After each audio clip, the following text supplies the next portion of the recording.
we have a full group here, so all of you guys, thank you for choosing this room over all the other ones. But my name is Andrew Sartain, and today I'm going to talk to you a little bit about how we use the world.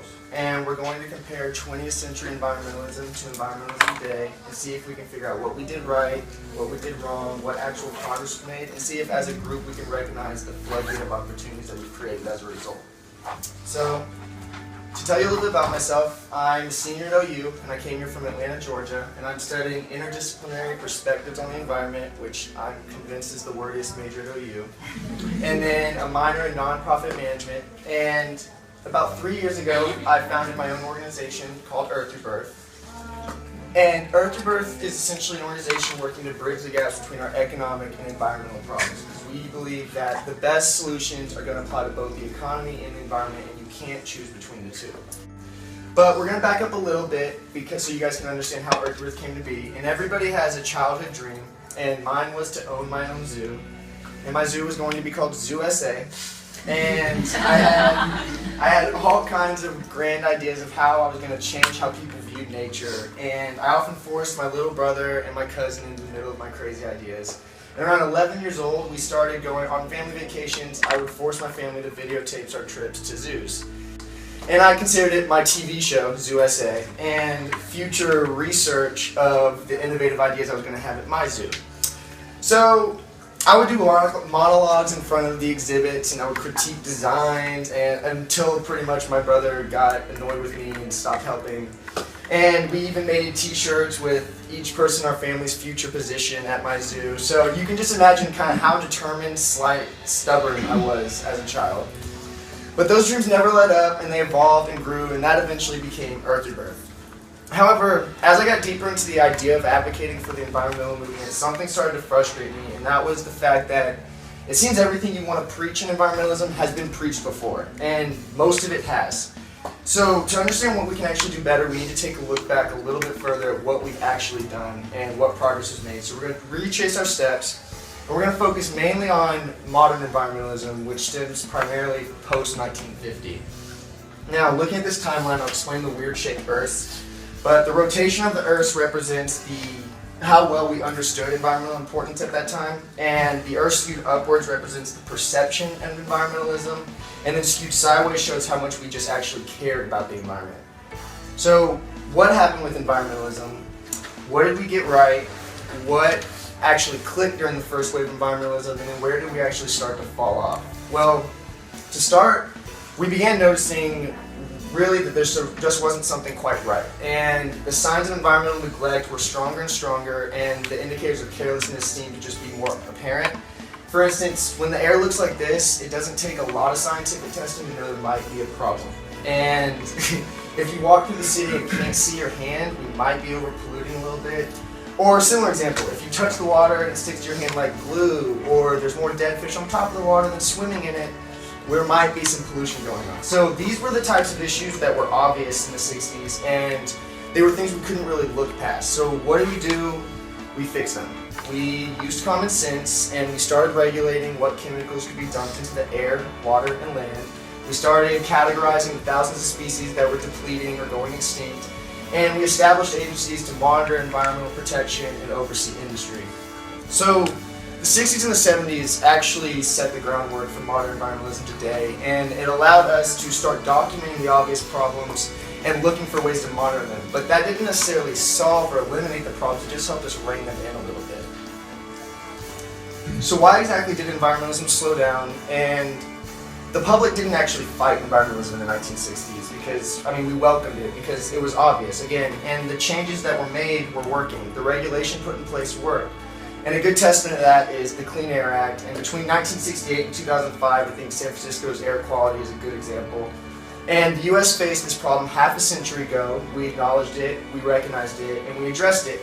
And now we're seeing countries around the world today that are actually dealing with very similar problems. China's air, for example, is in peril, and many of the major cities you see people walking around with masks because of health and smog concerns. And this is going on in Beijing and a bunch of other major cities. But thanks to regulation that we put in place 50 years ago, we don't have that problem. And air quality in our major cities now is actually better than it was in the 1960s. So something worked. And we still have to realize kind of what made environmentalism fade in popularity. So the simplest way to put it is people grew tired of the concept. Because for too long it became the same tune, and it was, we need to protect this, we need to save that, we need to cut back on this, we need to stop doing that. And people grew sick of hearing what we were doing wrong. And so it became all construction and no concern, and really a big focus on the problem, but no real recognition of what progress was being made. So people grew overwhelmed, and they were overwhelmed with guilt. And the shadow of environmentalism seemed to grow bigger and bigger, but the light at the end of the tunnel was getting smaller to everybody. So despite the fact that we had tried to solve the problem, it just seemed that we were raising more fear than we were a possibility of hope. So we gave up, essentially, and environmentalism tended to backfire for a little bit, and the good old 1980s rolled around. And if you ask somebody from my parents' generation today who one of the best presidents was in the last 50 years, a lot of them will say Ronald Reagan, because he's a very popular guy, and this a lot has to do with the reasoning that there was a big appreciation for the economic growth that took place in the 80s, because we can't deny that jobs, housing, and income levels were on the rise, and it was a time of prosperity. But without a doubt, the one thing we took away from the 80s the most was the idea of consumerism. And Reaganomics carried a very strong message, and that was the idea that the more you buy as a consumer, the more wealth you create for your country. And the idea at face value seems very promising until you take into the account of resources, because we put so much emphasis on the end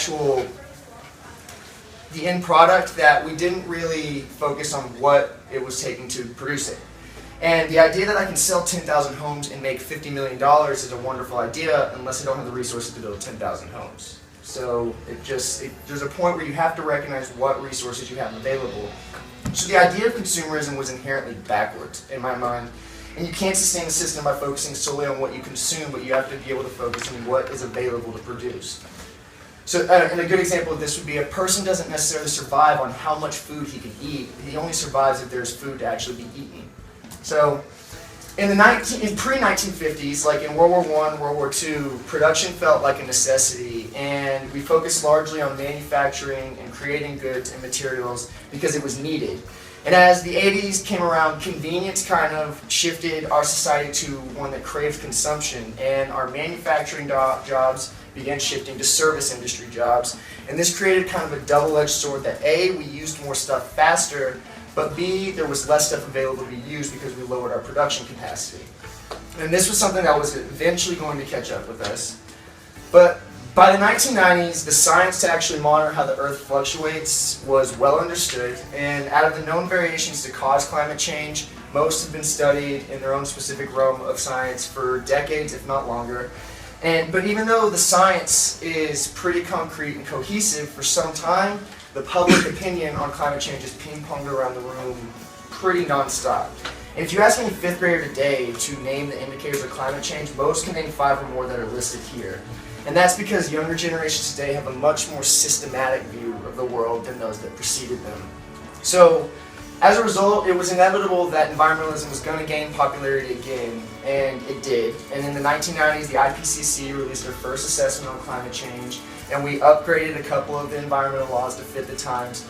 But the care that we had in the 1960s wasn't quite as strong in the 90s. And that had to do with the fact that people had heard it all before. And we had been touting the same problems for 25 years or so, but environmentalists had grown associated with alarmists. And the economy was stable, the problems that had been touted for so long didn't have an immediate effect on our country's well-being.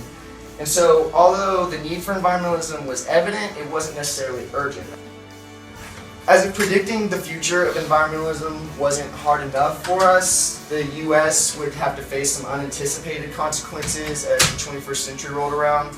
And a lot of the optimism that we started the 21st century with was quickly clouded in contention because 9/11 took just about every long-term problem that was on the table and threw it out the window, at least for the time being, because little else mattered besides seeking justice and peace, or at least the notion that we should be fighting for it. So this became a prime mentality of social action for several years, and it was no surprise that environmentalism was going to take a backseat for a bit, because it's hard to find long-term solutions when short-term obstacles are just draining your resources. And with 3 wars, a recession, and countless conflicts that we had our hands in, it was inevitable that environmentalism was going to have to be on the back burner for a bit. But as the jobs have actually started to come back, there's been a lot of criticism that they were temporary jobs. And why? We still have this occurring all over the country, and that's why. Because 1 in 4 college students will graduate today with a degree and not be able to find a job. And why? Why are there no jobs? Why are the jobs that are there temporary? And where are the careers? But more importantly, I think this begs the question that are we going in circles? Because despite what we know about climate change, the effects and the results that will occur, why is there still so much confusion? And this shows some stats on public opinion towards climate change, and the most important numbers are definitely in the US. 58% of Americans today believe that there is certain evidence of climate change, and that's actually 14 points lower than 72% in 2008. So we've actually built skepticism since 2008. But a quarter of the country still feels that we shouldn't be taking any action on climate change until it's certain. And that's kind of troubling because this is what the scientific opinion looks like on climate change. And with almost every major group that studies climate on Earth, the debate is settled. We know exactly what is happening, and yet the public remains slightly confused. And a lot of this has to do with media-fueled debates that go around in circles with no credence or justification, because we know the problem. And what we have to realize is what can we actually do differently, and what have we learned over the last 50 years? Well, first, it all begins with perception, because until people understand the overwhelming consensus on climate change, the looming effects and the socio-economic influences that will result, we really can't move forward. And the last election cycle came with all kinds of rhetoric, from referring to environmental regulation as job killers and renewable energy investment being a wasteful money pit. And so we really need to reevaluate how we determine value in this country. And as it always has, the economy is going to be the most important thing to us, but we have to understand that the environment is the funnel that allows all this to flow. And perception is always going to need to come first, so we understand that the environment fits in with the economy, but we have to shift our values to a long-term goal and not just based on day-to-day reactions to what's happening. So we need to acknowledge that the economy is always going to be based on the environment, and you can't sustain an economy without an environment. You can destroy and deplete the economy, but the quality of your society and the capacity of your economy is going to suffer as a result, and that's an undeniable fact. So given that point, environmental economics is really just the idea of long-term economics. And if we address these 4 factors here, I think we can actually sustain a progressive economy. So we should be planning for what we know we will have and not what we think we can assume will come to be our savior, so to speak. And we must address the externalities of corporate and industrial motives, because short-term business profits do not result in long-term societal success. And it's naive to think that short-term business agendas are going to freely transition to sustainable practices, because it's the same reason that car companies didn't want to adopt seatbelts until they were regulated, because the idea of short-term cost often trumps the idea of a long-term improvement. So only regulation and valuation can really steer business into the direction of long-term responsibility, and this can be accomplished with proper oversight. This chart shows the jobs that were created between 2011 and 2012, and you can see a huge spike in temporary jobs. And I actually heard on the news this week that the government spent about $567 million building, I think it was somewhere around 25 fighter jets. And they all immediately were sent to the boneyard because they weren't needed. And the PR response on this was that despite the lack of need, manufacturing the jets was needed to keep 800 jobs going. And I heard a similar story about a tank manufacturing plant. And this was kind of important to note because it was kind of baffling to me, because the change in mind, we seem to have shifted towards this mindset to, in order to have consistent jobs, we have to have a consistent war. And I think war is almost the perfect example of a temporary job, because who would ever want to sustain it? And so it's important that we note that it's completely possible to focus long-term jobs on consistent societal improvement and not necessarily just defending it. But 10 million people today are still jobless in the US, and so this is something we absolutely have to address, and every job counts. So those 800, despite how expensive they were, are important. But meanwhile, over 75,000 bridges across the country are deemed structurally deficient. There are tens of thousands of buildings in major cities that are sitting abandoned or unused. And then we have the needs for local food production, waste reduction, and renewable energy installation, and every single one of these issues is an American job. So it's really important that we reinterpret how we view the jobs, because it's a given that we should be focusing on sustainable development, because it should be a top priority of any country or any society. Because improving the design of society is always going to be a permanent job, because we live in an ever-changing world. Okay, so what exactly is an Earth Rebirth? Is it an organization that's focusing on food, energy, and water, and gardening with kids, and working with families to lower energy bills, and clean up sources, and all that good stuff? Or is it more of a state of mind, and a way of thinking that shows us that the possibilities in this world actually come from the world itself, and that environmentalism can be much more than just being a tree hugger? It can be about doing things more effectively, living life in unison with one another, and simply just doing things better. But we don't know what Earth Rebirth is going to become at this point, and only time's going to really show its influence. But we know what one thing is clear, and that there are actually more opportunities today to change the world than there ever have been. And not only is there a need for it, but there's an absolute want, because people know they can do better, we want better, and whether you're an environmentalist or not, we know that opportunity is greater than it ever has been. Okay, so in 2005, something incredible kind of happened, and for the first time, an undeniable global network could be felt by everyone in the world. And raise your hand if you have a Facebook. Yeah, I figured, most of you. So our lives were enhanced through the opportunities of social management. And Facebook not only changed the world, but more than the website, they demonstrated that possibility for social management. And the idea of connecting to thousands of people at once would have been mind-blowing in 1950. But now, each of us today actually meet more people in 1 year online on social networks than the average person did their entire lifetime in 19th century. So that's pretty crazy to think about how much we've been connected in the last 10 years. So our lives have absolutely been consumed by this ability to connect in countless ways, and it's created an unprecedented gateway into the capacity of global consciousness, because the only thing people need is a platform. People will make the world a better place for themselves if you give them that opportunity.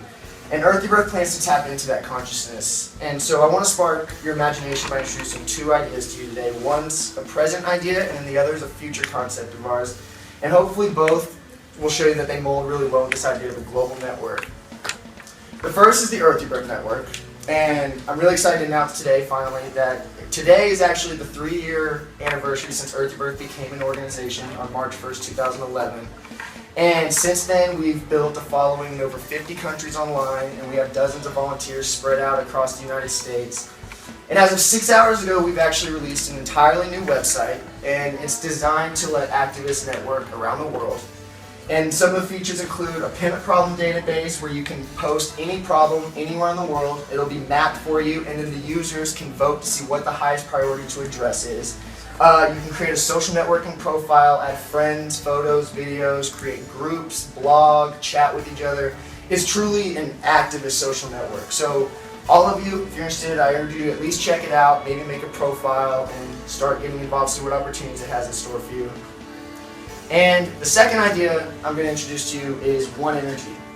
And this is an energy management social network concept that we've come up with, and it's a concept we believe can and inevitably will change the world, because like I showed you, our lives have been consumed by the idea of connecting with each other in social networks. So with the right resources, we believe this can actually change how people use and manage their energy around the globe. So hopefully this clip both inspires and intrigues you, but more importantly, hopefully it can convince you that the future of environmentalism is much more optimistic if we choose.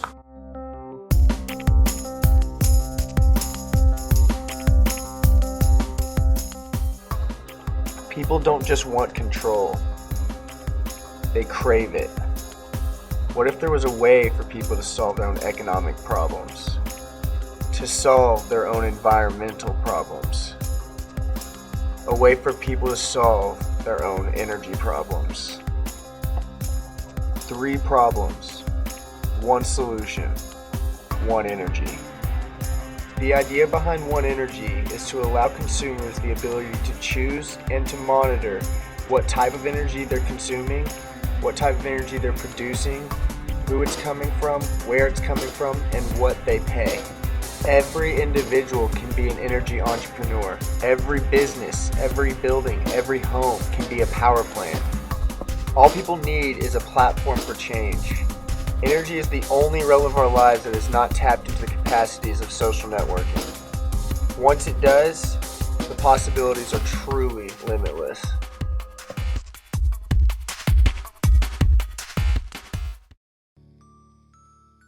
It's pretty amazing how much we've actually progressed in the 20th century. And the 20th century taught us more about ourselves than we could have ever ingested all at once. So we're still catching up on a lot of that information. But the 21st century is going to do the same thing in regards to the capacity of what we're capable of. So the greater our global consciousness becomes, the more we're going to be able to tell what we can do better and the better of a world we're actually going to live in. So with global consciousness comes global possibilities, and global possibility only comes from personal action. And so I've dreamed my entire life of showing people how to understand the natural world, and I plan on dedicating the rest of my life to showing people how to use it.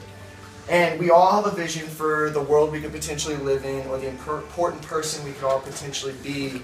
But the truth is that we are all important, and we are all important to somebody, but more importantly, everyone is important to all of us. And what you do, how you act, and what you think influences others around you.